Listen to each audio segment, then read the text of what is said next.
I'm moving my small business from my teeny tiny spare room and into a cabin we're building in my garden, and welcome to part 4.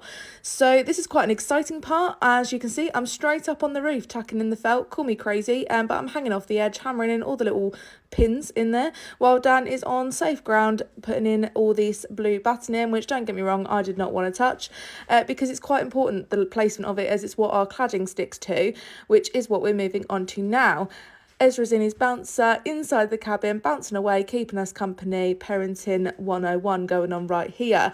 Then it was on with the cladding. Who knew cladding was so simple to put up? So we opted for a composite slatted cladding, obviously in brown, as that's KR colours. And it was just really simple. We just had to cut it to size. Lots of measuring is probably what took the longest.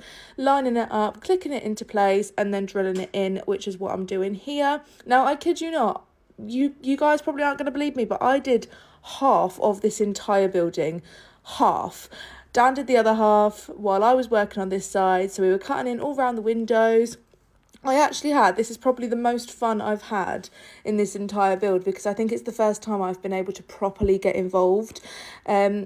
And yeah, so it's really coming along nicely. It did take us a weekend and a bit to get this done. Obviously, we're back to work. Dan's back working full time, so the updates are a little bit slower now. That diagonal edge on the side there, by the way, I did that. Very proud. Then once the cladding was all done, we then had to put in the trims around the edge of the windows. As you can see here, you can still see the batten in. So 3, 2, 1, and look how clean that looks. We've taken the cladding all up and round the roof and put it all trimmed it all up so it looks all nice and neat. And I am absolutely obsessed with the finish here. This is where it's at the moment. The outside is officially done, so in the next part we'll be officially doing the inside.